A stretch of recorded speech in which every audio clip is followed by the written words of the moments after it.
Ok, alors après le pétale habitat, ben, l'habitat c'est important. Vraiment, aujourd'hui on ne sait plus construire sa propre habitat, alors que c'est pas si difficile que ça de construire aussi son habitat.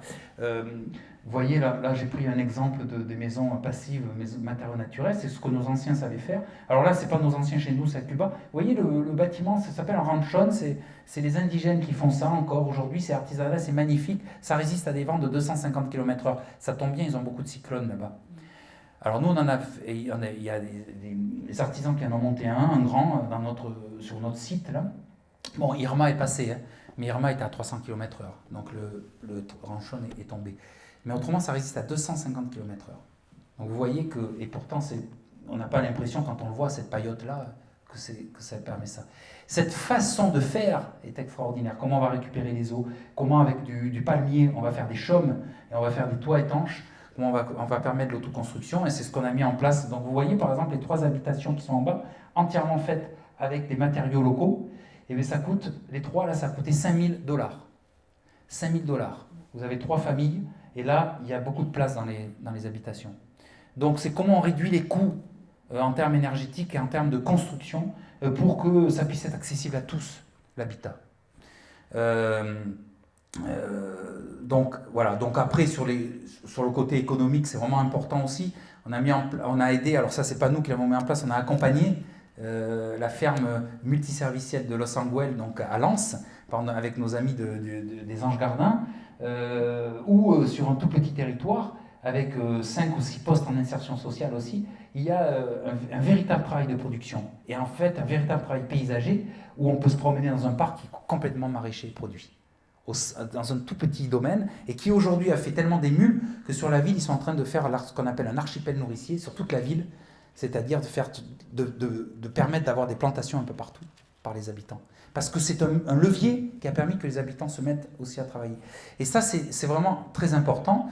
Et puis, voilà, je voulais finir là-dessus, Benoît. Je voulais finir sur le jardin partagé de Quetigny, parce que sur un jardin partagé, comme ça, on peut en effet créer de l'abondance, ce qui va être le cas et ce qui est déjà le cas, prendre soin des hommes, on pourrait faire parler les jardiniers aujourd'hui, prendre soin de la terre, donc les 3 éthiques sont bien là, et puis regardez en quelques photos ce qui s'est passé depuis le mois de mai sur ces jardins-là. Il y a eu beaucoup de travail, il y a eu beaucoup de formations, il y a eu beaucoup de choses qui ont été faites, des concertations sur place. La première journée, on a fait cette concertation. Il y a le composteur qui a été mis en place, mais surtout peint aussi avec de la peinture écologique qui a été faite dans cette salle. La peinture écologique, comment on fait la peinture écologique? C'est d'une simplicité crasse, et d'ailleurs ceux qui ont vécu ça pourront tout à l'heure dans le débat vous dire que c'est très facile, ça coûte pas grand-chose, mais c'est très efficace. C'est une peinture qui est durable pendant 5 ans sans problème à l'extérieur, sur du bois, et qui est complètement écologique, et que vous pouvez faire à la maison, quoi. C'est une tambouille. Comment on est productif, même sur des tout petits espaces. Comment on va créer... Alors il y a Philippe là, il n'est pas là Philippe, non? Il y a Philippe qui est là, donc, qui était aux premiers ateliers. Comment on monte ensemble des jardins avec les habitants, on est dans le Grand Chénier, comment on fait la concertation dans cette salle, ou des formations qui sont faites, et puis la production, on n'est pas obligé d'avoir des grandes surfaces pour pouvoir produire. Aujourd'hui, le jardin du Grand Chénier, les jardins partagés, ça veut dire qu'il va y avoir des parcelles individuelles. Si ça vous intéresse, allez vous inscrire. C'est de 12 mètres à 25 mètres carrés. Mais déjà, avec 12 mètres et 25 mètres carrés, vous faites des choses incroyables sur un jardin. Moi, j'avais fait une expérimentation sur 30 mètres carrés, où on arrivait à vivre dessus à 2, sur 30 mètres carrés, toute l'année. On n'était pas autonome, attention, il y avait d'autres choses qu'il fallait qu'on achète, mais on vivait vraiment, on avait une production permanente, en permanence, sur 30 mètres carrés, vous voyez. Donc c'est tout à fait possible de le faire. Et voilà, donc je voulais finir là-dessus. Et juste une chose, ça dure 5 minutes. Ça dure 5 minutes. Est-ce que vous êtes d'accord? C'est un film. Non, ça dure 10 minutes, pardon. Ça dure 10 minutes. C'est un film.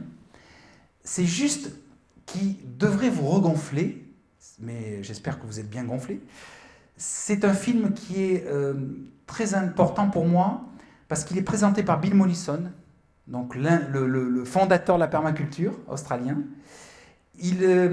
c'est un quartier de Davis en Californie aux États-Unis, zone semi-aride, voire qui commence à passer en aride là, c'est-à-dire que c'est moins de 100 mm d'eau par an, vous voyez un peu, nous, chez nous, on est entre 700 et 800 mm, voilà, donc c'est des zones où il y a très peu d'eau.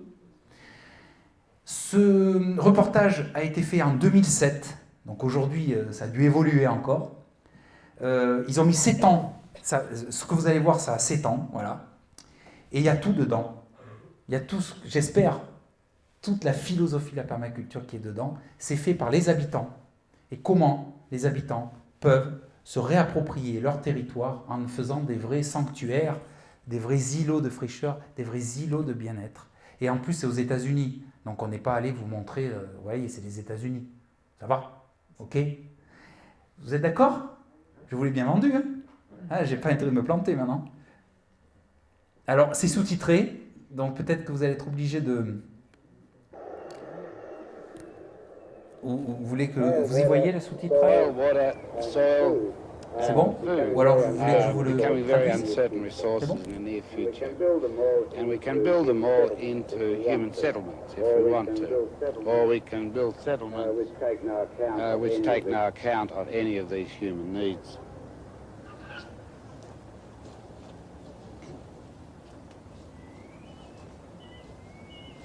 On one side of the road is a rather bare subdivision, and on this side of the road is Village Homes. Village Homes was the first and is probably still the best developed attempt at an ecological village, and it's in the city of Davis in the United States. It's really extremely simple but extremely sophisticated at once. It's designed by Michael Corbett. The houses are very close together, east-west. They're just maybe 20 feet apart. But each row of houses sit on a rise on either side of a hollow. And the hollow is called a swale. It was Mike Corbett who revived that name from the Old English. And so all water off the roof, all water off the roads and the paths run into the swales all the year and is absorbed. And I think the figures for the first few years went, we got a foot of water absorbed, and then we got about 2 and a bit feet, I think, and then 17 feet in the third year. So that once you've got 17 feet of water saturation under here, you know you can grow trees without additional watering once their roots are down. So most of these trees are on the water from the swales, and then many of the trees are food-bearing trees along the little public paths. This is a jujube, which naturally dries on the tree. It's a Chinese date. This is a good one. And you can store this as long as you like. I've been eating 1 or 2 and keeping the pips. But yeah, this was a pretty good one. Here in the settlement, as the trees have grown, the houses have also grown in value till now they're worth 5 times their original cost. But just over the fence are houses that look like the American dream with swimming pools, lawns, dogs and garages. But the owners have to pay energy costs and all their food costs. And so their houses are worth 30% less now than the houses in Village Homes. Throughout Village Home there are strips of public open space. And this one's all planted to fruit trees. It's pomegranates and citrus, mulberries and grapes. And there's enough grapes for people to make, for the public to make wine, really, and for the public to eat grapes. So this is a high density, you've got to remind yourself all the time here that we're in a high density settlement. And the food is just, really, it's a hand's reach away. So, you know, all the costs of transport are gone, all the cost of wastage is gone. People here can make their own wines, they make their own tacos from the corn, and some people here grow more and sell it. So some people here can make their living from growing or preserving food. It just makes a lot of common sense. This place only gets 18 inches of rain, and anybody would classify that as dry. But this town is cool, lush and green. In all western cities, a fortune is spent on stormwater drains to export the clean rainwater out of the settlement. But here the water is soaked into the ground and the money saved is spent on trees. Last year they sold 7 tons of almonds, for example, and the money goes to maintaining the gardens. When I was working in South Melbourne, the city engineer said to me, we were always taught never to plant useful trees in public open space. And he said, and now I wonder why we were taught that. And of course, when you see public open space full of useful trees, we must all wonder why we don't do it, because every city in the world can provide its own food at a very low cost.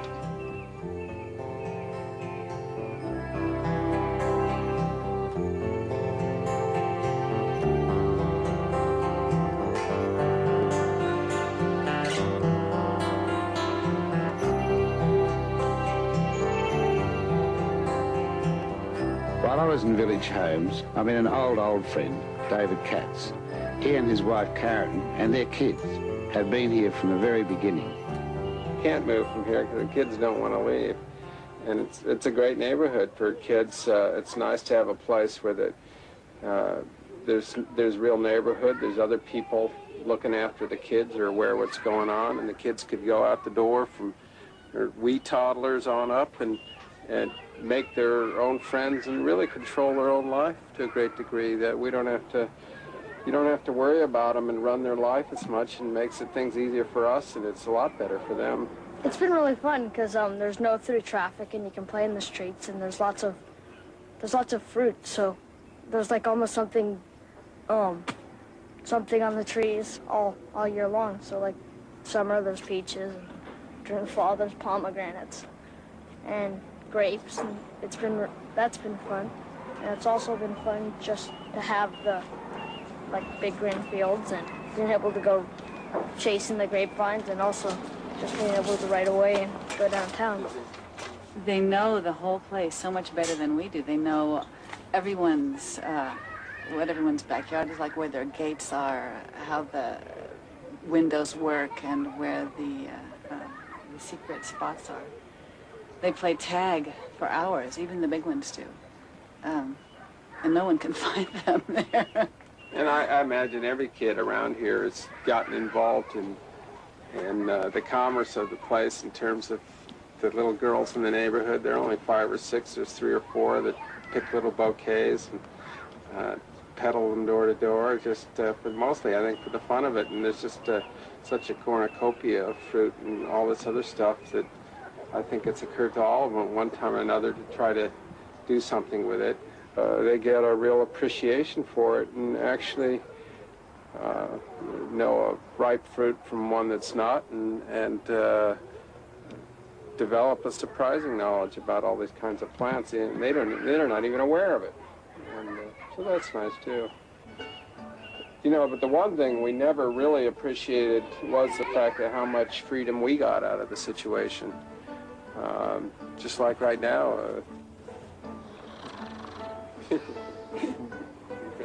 This is smooth.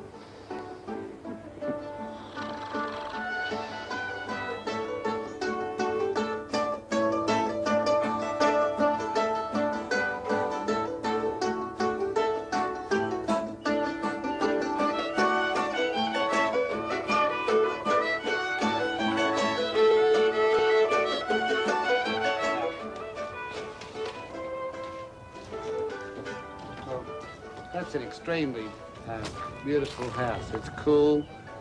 There's not much noise gets in there, and I have permission to go walk on the roof, which is great.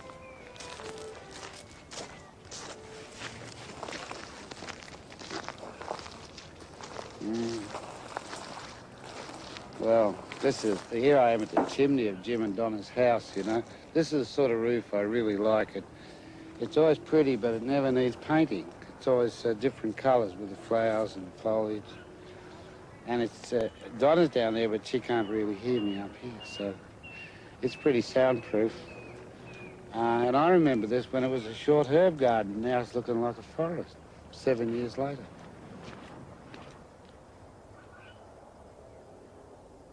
Houses here are built to be energy efficient. The whole settlement's built to be energy efficient.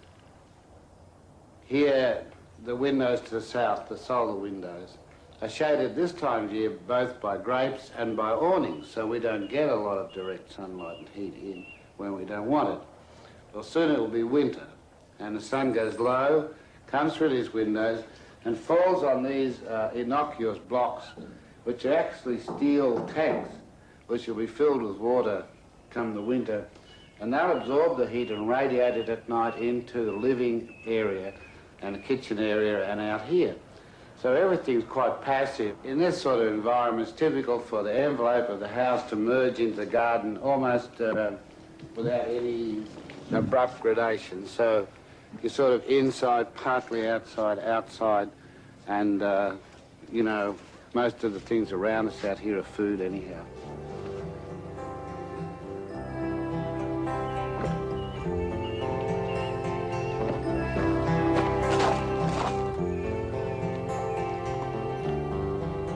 We have almost an economic botanical garden here.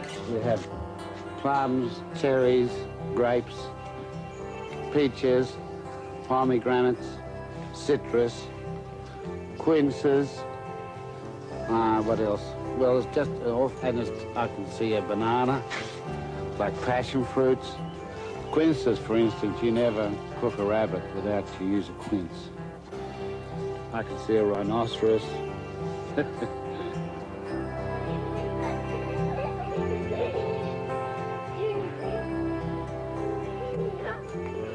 The village home's a bit of a trap for me. I think I've been here every year since it was built, and I wasted thousands of films on it because it's just the best thing since sliced bread.